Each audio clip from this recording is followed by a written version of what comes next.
Magandang araw mga kaguro. Kasabay po ng launching ng Brigada Eskwela ay binubuksan muli ang Oplan Balik Eskwela.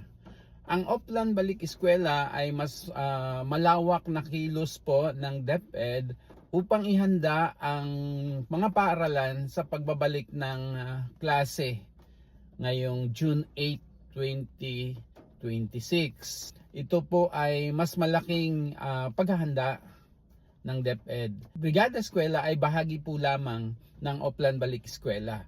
Kasama pa rin po rito ang enrollment, ang pag-accommodate ng mga transfers from especially yung manggagaling sa private.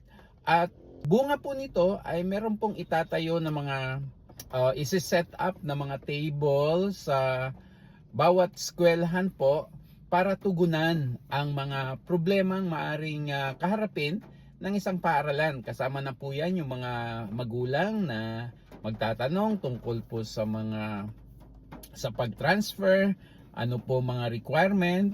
Tandaan po lamang natin na hindi po dapat nangongolekta, wala pong dapat na kolektahin upang ma-enroll ang inyong mga anak.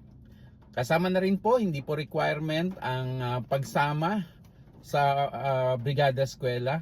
Voluntaryo po ito. Kung kayo matutulong, voluntaryo po ito. Nangangailangan po lamang ng enrollment ay ang Kinder, Grade 1, Grade 7 at Grade 11. Yung iba pong grade level ay kinukonsiderang automatic enroll. Dahil kung dyan lang naman din po kayo sa paaralan kung saan kayo nagsimula. So yan lamang po muna. Maraming salamat po sa pagsubaybay. At paki-like, share, subscribe at follow sa aking social media account na Tambayan ni Sir. Paki-comment po sa baba kung meron kayong katanungan o topic na gusto ninyong i-discuss ko.